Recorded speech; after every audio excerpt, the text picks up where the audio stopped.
pastor Tiago. Isso aí. Amém. Vamos orar pelo pastor Tiago. Deus, obrigado, Pai. Obrigado porque não é mais um domingo, e sim um domingo especial, onde o Senhor sempre nos proporciona oportunidade de arrependimento, oportunidade de nos posicionar e de olhar para Ti, entender que existe uma luz, Pai, e essa luz que nos conduz nessa caminhada, Pai.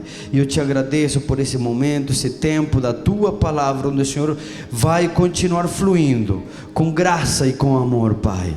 Eu abençoo a vida do pastor Tiago, Pai. Obrigado, Jesus. Obrigado, obrigado, Espírito Santo.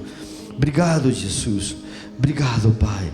Continua fluindo, Jesus. Continua. Amém e amém.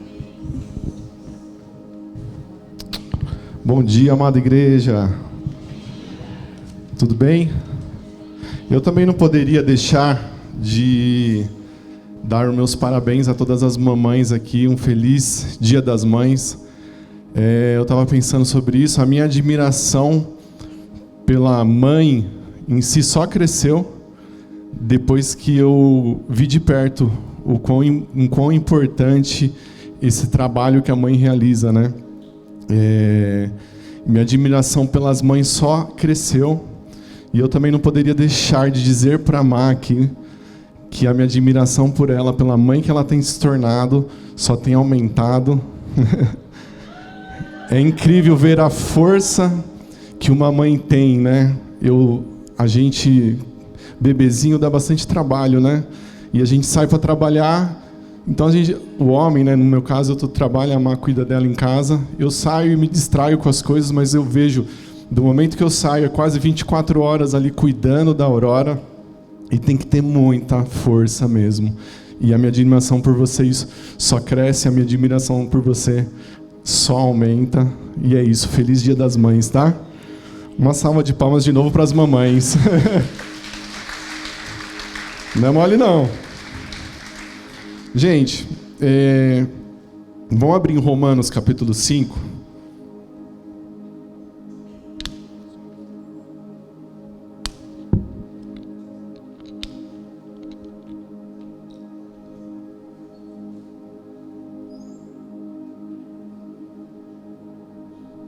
Romanos capítulo 5. Eu não preparei uma mensagem para as mamães, mas o Senhor me levou a esse texto e eu gostaria de compartilhar ele com vocês. Romanos 5. Antes da gente ler o texto aqui, a carta de Romanos, ela foi escrita pelo apóstolo Paulo, e é uma carta que fala da revelação da justiça de Deus. Essa carta de Romanos, uma justiça que julga e salva. Na cruz de Cristo, Deus julga o pecado, e ao mesmo tempo Ele manifesta a misericórdia salvífica. A carta de Romanos, aqui em Romanos, ele fala mais ou menos sobre isso. O apóstolo Paulo, à igreja de Romanos. A gente vai ler aqui os 5, do 1 ao 5. E o tema central aqui do capítulo 5 ao 8, 5, 6, 7 e 8. Aqui Paulo fala aos crentes em Cristo que são justos aos olhos de Deus, que tem uma esperança segura da glória futura e da vida eterna. Esse é o tema central aqui de Romanos, do capítulo 5 ao 8, fala mais ou menos sobre isso. E a gente vai ler Romanos 5, muito bem, vamos lá, gente.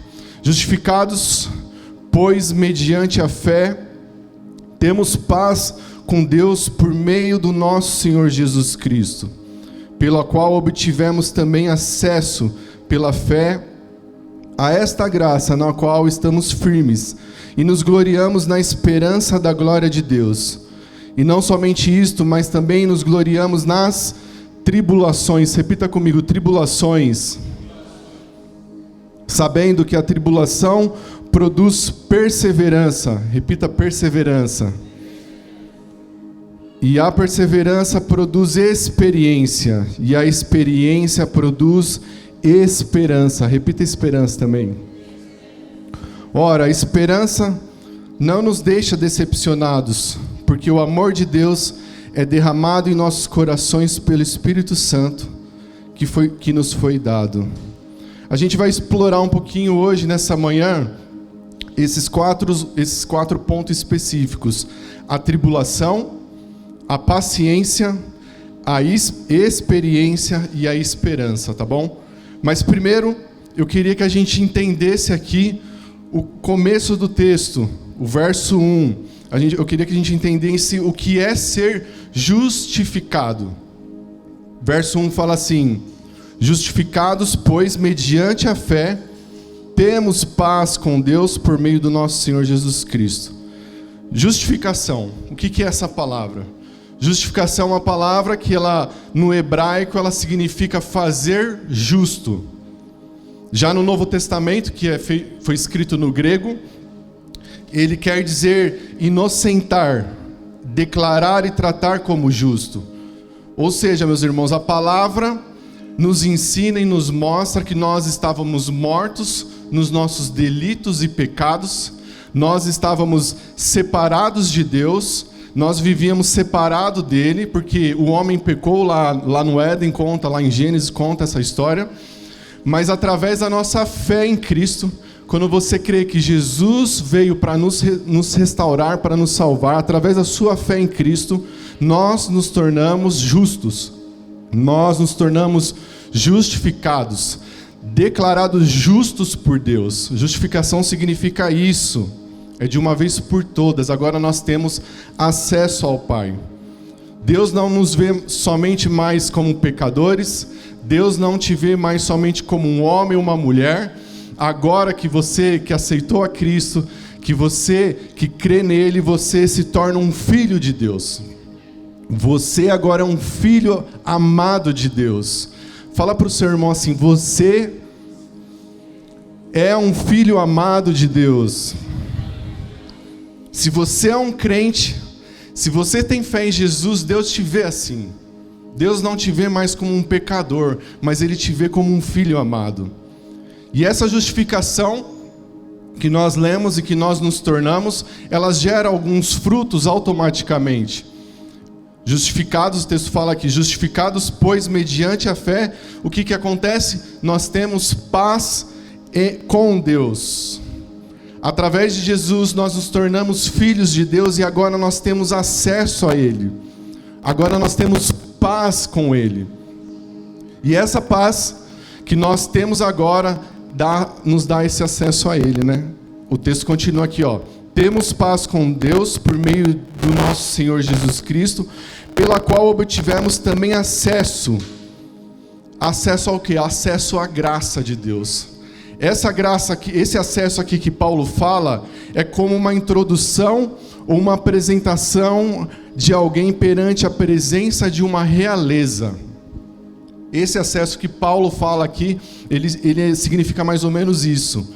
É como se Paulo dissesse: Jesus nos introduz a própria presença do Pai, a própria presença de Deus. Jesus, ele nos abre essa porta para nós entrarmos na presença dele. E quando essas portas se abrem, nós encontramos o quê? Graça. Eu e você, nós encontramos graça diante de Deus. Não mais condenação, nós não encontramos mais juízo, nem vingança, mas a pura e imerecida graça de Deus sobre nós. Mas, gente, tudo isso é verdadeiro, tudo isso é glorioso, mas eu te pergunto uma coisa: agora que nós somos filhos de Deus, agora que nós somos justificados nele, os nossos problemas acabaram? Os nossos problemas acabaram? Não. Não acabaram. Nossos problemas não acabaram. Eu lembro na televisão tinha um negócio: seus problemas acabaram. Era Tabajara, né? Tabajara, seus problemas acabaram. Meus irmãos, nós nos tornamos filhos, mas nossos problemas, eles não acabaram. Nós ainda, mesmo sendo cristão, nós passaremos por momentos de dificuldade. Mesmo sendo filhos de Deus, nós passaremos por situações difíceis. Nós passaremos por momentos de perda. Como nós estamos vendo no sul do nosso país agora, muitos dos nossos irmãos de lá perderam tudo. Eu assisti alguns vídeos, você olha, o coração fica até aflito, né? Casa sendo inundada, eles estavam perdendo tudo que eles tinham. Muitos dos nossos irmãos perderam seus parentes, perderam seus familiares lá. Alguns perderam a esposa, alguns perderam filhos, muitos perderam suas casas, hoje não tem nem onde dormir. Aqui do nosso lado, e muitos lá são crentes justificados, são crentes, pessoas como eu e você, lavadas pelo sangue do Cordeiro, filhas de Deus, mas que estão enfrentando essas perdas terríveis, que estão enfrentando dias de tribulação, dias difíceis. E é então que Paulo continua aqui o texto, dizendo que nós somos justificados, porém nós vamos passar por momentos de tribulação e prova nas nossas vidas.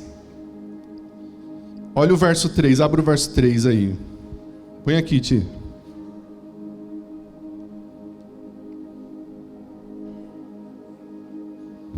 E não somente isto, mas também nos gloriamos nas tribulações. O que é tribulação? A palavra tribulação utilizada aqui por Paulo para tribulação, ela tem um significado literal de pressão. A palavra que Paulo está utilizando aqui de tribulação, ela significa literalmente pressionar. É um ato de prensar. A palavra tribulação significa isso. E eu dei um Google para ver um exemplo disso, e o Google me deu um exemplo do carvão e do diamante. Você sabe a diferença entre um carvão e um diamante? Eu peguei um texto aqui, eu quero ler ele para vocês. É de uma moça chamada Líria Alves, não sei quem que é, mas ela é graduada em Química, e ela fala sobre essa diferença. Eu ia trazer um carvão e um diamante, mas em casa eu só tinha um carvão, eu não tinha um diamante para trazer. Eu pensei em trazer o carvão.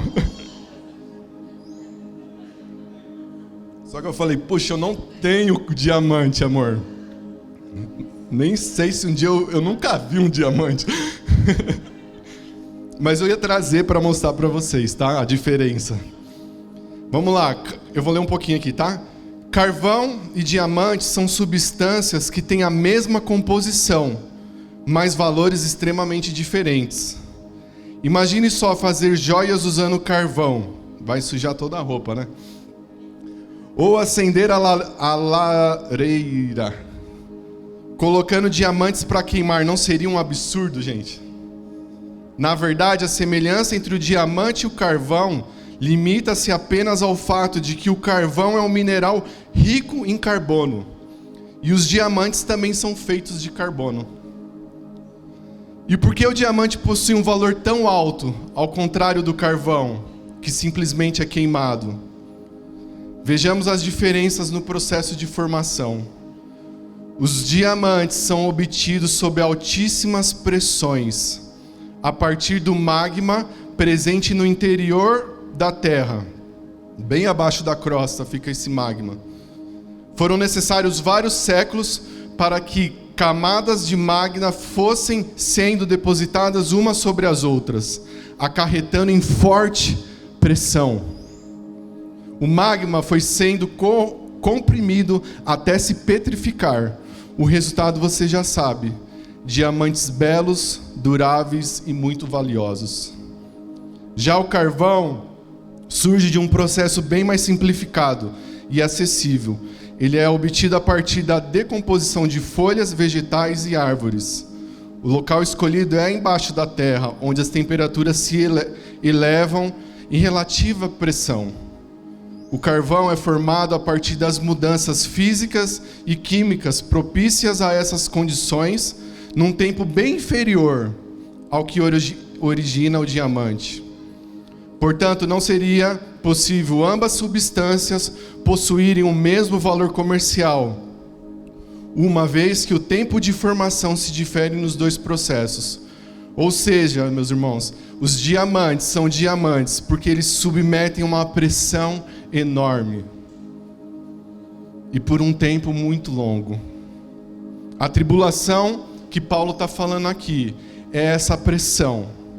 Ela não é fácil de suportar. Nós sofremos pressões por todos os lados na nossa vida. Todos nós vamos sofrer tribulações e pressões. Pode ser uma situação diferente da outra, mas no fim todo mundo vive a mesma pressão, não é? Ou é uma pressão financeira que a gente vive, ou é uma pressão familiar por alguma coisa, ou é uma pressão no trabalho, ou é uma pressão profissional na sua empresa, mas todos nós vamos sofrer essa pressão.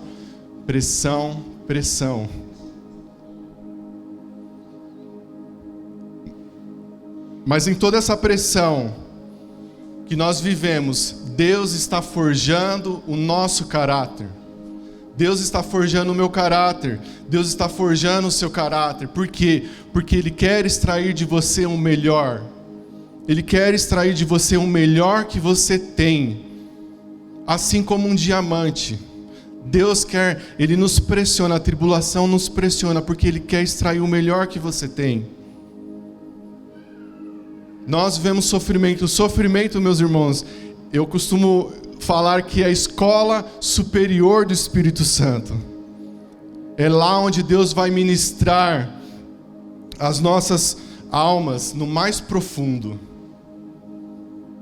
Mas as tribulações, apesar de serem difíceis, elas podem produzir em nós lições e aprendizados enormes.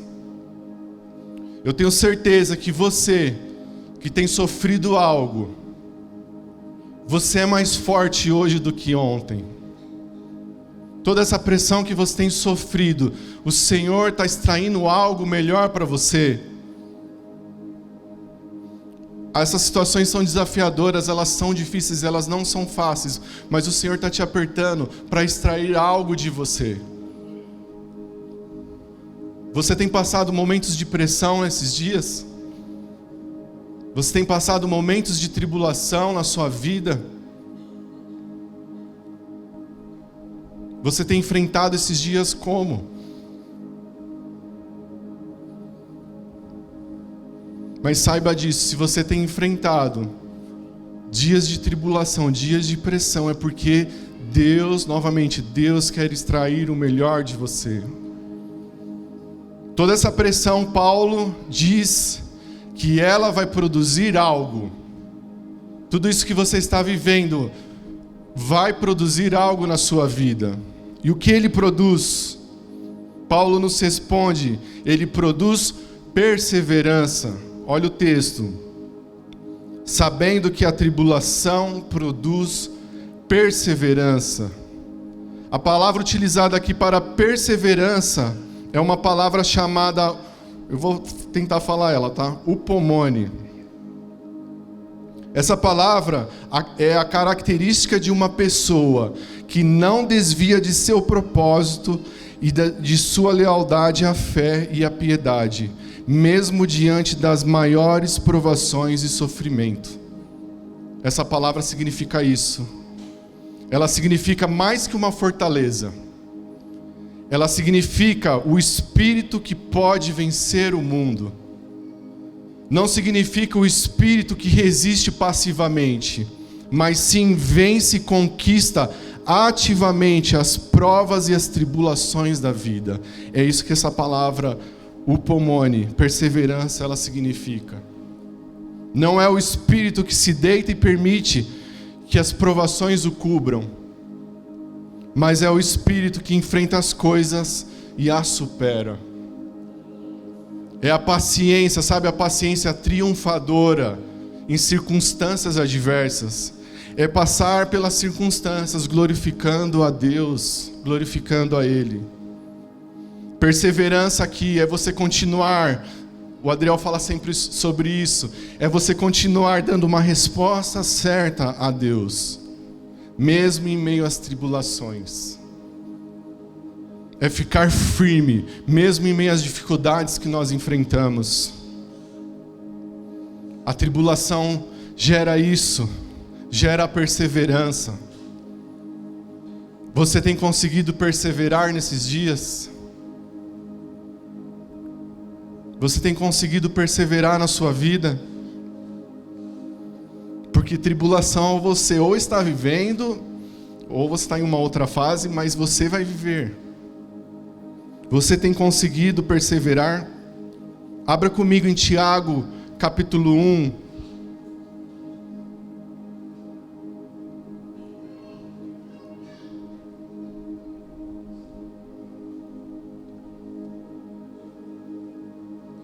Tiago, capítulo 1, versículo 2.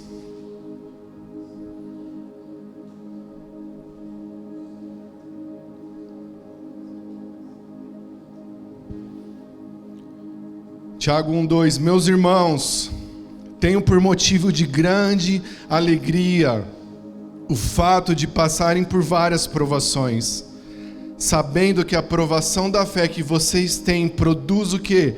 Perseverança. Ora, a perseverança deve ter ação completa, para que vocês sejam perfeitos e íntegros, sem que lhes falte nada. Essa é a perseverança que nós precisamos desenvolver. Nós que estamos passando pela tribulação, consequentemente essa tribulação vai gerar em você perseverança. Mas Paulo não para aqui. Paulo fala que a perseverança, ela também vai produzir algo a mais. A perseverança, ela vai produzir o que? A experiência. E a palavra, eu fui bastante no dicionário para ver os significados. A palavra que Paulo utiliza aqui é a mesma palavra que os ouvires usavam quando o metal era colocado no fogo. O fogo derretia esse metal e a escória, o fogo derretia a escória e purificava ainda mais o metal, limpava de todas as suas impurezas. Olha que demais. Quando você enfrenta a aflição com paciência, gente, quando você enfrenta esses dias com paciência, você sai mais forte dessa batalha, você sai mais puro, você fica mais limpo e você fica mais próximo de Deus. Se você enfrenta os dias de tribulação, esses dias vão produzir isso em você. Se você focar os seus olhos no Senhor, é claro. Deus nos pressiona e nos forja para nos purificar, porque Ele quer extrair o melhor de você. Ele quer extrair o melhor de você. Uma pessoa certa vez disse: eu não gosto das crises, mas eu gosto das oportunidades que elas me proporcionam. As crises, elas nos proporcionam alguma coisa. Elas proporcionam algo em nós. Mas se nós tivermos os nossos olhos voltados para o Senhor, essas crises vai nos aproximar mais dele. Essas crises vai te tornar mais puro, mais sensível. É isso, meus irmãos. É isso, nós vivemos isso, todos nós vivemos isso. Nós somos justificados pela graça, como eu comecei aqui. Temos acesso ao Pai, mas mesmo assim nós não estamos isentos de passar pelas tribulações. Toda essa tribulação, ela tem o poder de produzir em nós o que? A perseverança. E a perseverança produzirá a experiência. E a experiência, por último, Paulo diz que ela produzirá aqui a esperança. A experiência produzirá a esperança. Ora, a esperança não nos decepciona, não nos deixa decepcionados, porque o amor de Deus é derramado em nossos corações pelo Espírito Santo que nos foi dado. Paulo agora aqui nesse texto, ele faz uma longa declaração. A esperança cristã nunca desilude, porque ela está fundamentada no amor. A esperança está fundamentada no amor do Pai. É uma esperança que não se confunde. Não é uma coisa vaga. Ela é uma garantia absoluta do próprio Deus. Essa esperança aqui, ela é diferente de um agricultor que lança algumas sementes na terra e ele tem a esperança que talvez ele vá colher daquele fruto que ele está depositando na terra. Não, aqui a esperança, ela é certa. Ela é certa, a esperança em Deus, ela é certa, ela é garantida, ela é absoluta, porque está fundamentada no amor do Pai sobre nós.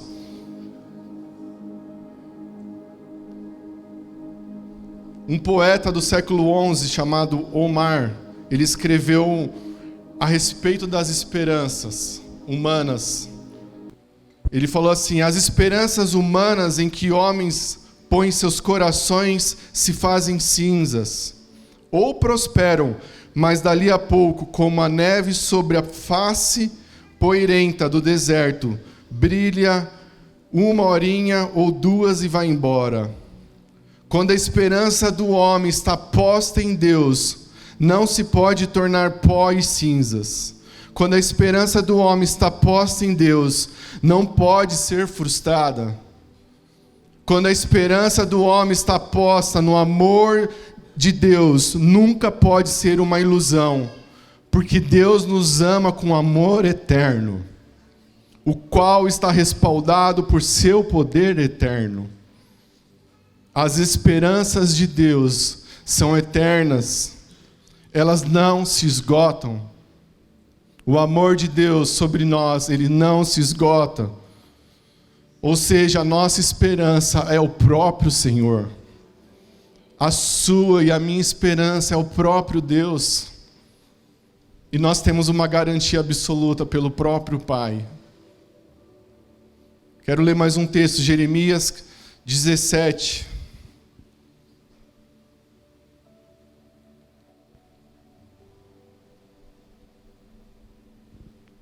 Versículo 7.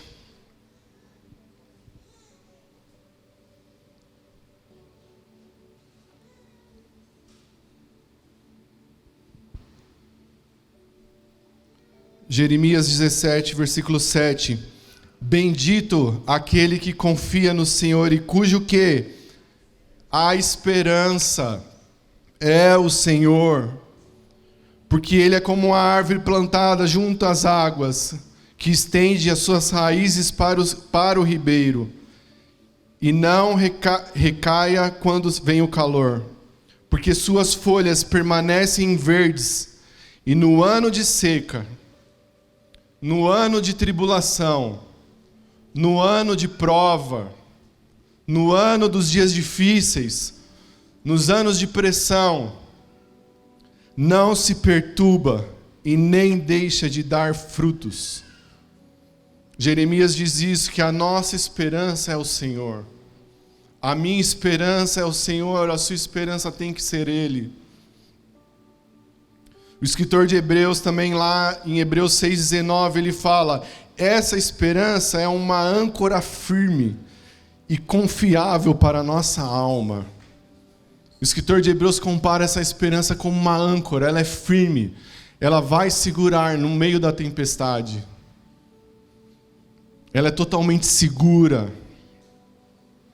Qual tem sido a sua esperança nesses dias? Diante dos seus dias difíceis, diante dos dias difíceis que você está vivendo, qual tem sido? Qual tem sido as suas tribulações? Essas tribulações têm gerado perseverança em você? Têm gerado experiência? Porque, gente, nós vamos viver isso até quando? Até o Senhor nos levar ou até Ele retornar. Tiago 5, meu xará vai falar sobre isso. Portanto, irmãos, sejam pacientes. Fala para o seu irmão assim: seja paciente. Até quando? Até a vinda do Senhor. Eis que o lavrador aguarda com paciência o fruto precioso da terra, até receber as primeiras e as últimas chuvas. Sejam também vocês pacientes. Sejam pacientes e fortaleçam o seu coração, pois a vinda do Senhor está próxima. Sejam pacientes até a volta do Senhor. É por toda a nossa vida que nós vamos enfrentar isso. É até o fim. Nós vamos enfrentar tribulações de muita pressão. Até o fim das nossas vidas. Mais uma vez eu quero reforçar aqui. Nós somos justificados em Cristo. Nós temos acesso ao Pai. Mas mesmo sendo filhos, inevitavelmente passaremos por momentos de tribulações. Essas tribulações vão nos pressionar. Mas essa pressão, se encarada da maneira correta, irá gerar a perseverança. A perseverança irá te deixar mais forte. Ela também irá produzir a experiência. A experiência irá nos purificar de toda a impureza. E o resultado final de tudo isso será a esperança. Essa esperança nunca irá nos desapontar, porque ela é garantida pelo próprio Deus. Talvez você esteja vivendo exatamente isso nesses dias. Dias de tribulação. A nossa vida é uma montanha russa. Tem dia que nós estamos vivendo os melhores dias da nossa vida, mas tem dia que a montanha russa está lá embaixo. E você está vivendo os dias de pressão, de tribulação. Talvez você esteja sendo pressionado nesses dias. Mas a minha mensagem nessa manhã é para você. Não se preocupe, Deus está te forjando. Deus, Ele está extraindo de você o melhor. Deus quer extrair de você, Ele vai te pressionar. O diamante, ele leva muito tempo para ficar... Nem sei se eu posso falar assim, ficar pronto, né? Mas como a gente leu, ele leva muitos anos. Então as pressões, as tribulações, às vezes elas são longas. Elas são demoradas. Às vezes a gente não enxerga o final do que a gente está vivendo naquela situação. Mas o Senhor, Ele está extraindo de você o melhor. Ele está te forjando. Ele está te deixando mais forte. Ele está te dando uma experiência para você ajudar outras pessoas.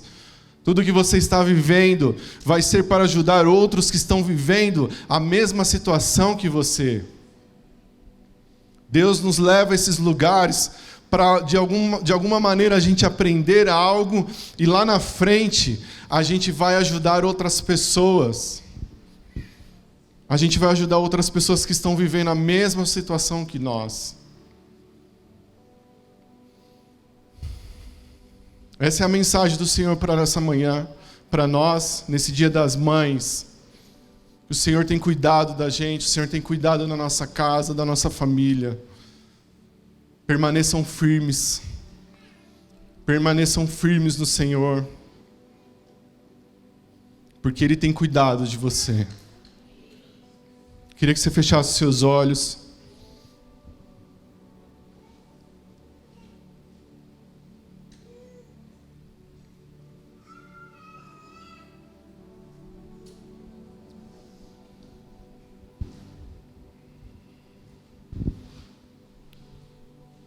Eu não sei em qual momento da sua vida você está vivendo nesses dias. Se você está vivendo um momento de uma tribulação terrível, que você nem sabe mais o que pensar. Talvez você está vivendo um momento de tanta pressão que você não vê mais saída. Talvez você está sendo pressionado nesses dias. Mas o Senhor, Ele está com você. Olhe para o Senhor. Coloque seus olhos no Senhor. Porque isso vai passar. Isso vai passar e você vai se tornar mais forte. Deus, nessa manhã a gente quer orar, Senhor. Para te pedir, ó Pai, ajuda nesses dias difíceis que nós vivemos. Ajuda nesses dias de tribulação, de pressão que muitas vezes nós não conseguimos entender. Muitas vezes a gente até duvida do teu poder, da sua soberania, do seu controle, porque a nossa visão, Deus, ela é limitada. Nós vemos só o que está na nossa frente, nós não enxergamos aquilo que está produzindo nas nossas vidas, aquilo que está sendo gerado nessa pressão que nós estamos vivendo. Mas nós queremos nesses dias, ó Pai, dizer para o Senhor que nós confiamos em Ti, que nós cremos que o Senhor tem o controle das nossas vidas, que nós cremos, ó Pai, que nós vamos sair dessas tribulações mais fortalecidos e cheios de perseverança, Pai. E que isso produza também a esperança em nós, a experiência em nós. Que nós possamos nos tornar cada vez mais limpos do pecados. E que a gente possa confiar no Senhor e viver todos os dias da nossa vida intensamente. Intensamente, Senhor, esse é o desejo dos nossos corações nessa manhã. Nos ajuda, Pai. Ajuda os meus irmãos nos dias de tribulação que eles estão vivendo, nos dias de prova, nos dias de angústia. Ajuda-nos, Santo Espírito, a colocar a nossa esperança no Senhor. O Senhor é a nossa esperança, nós te aguardamos, Jesus, porque nós sabemos que um dia o Senhor irá restaurar todas as coisas. E essa é a nossa confiança, Pai. Essa é a nossa confiança, Deus.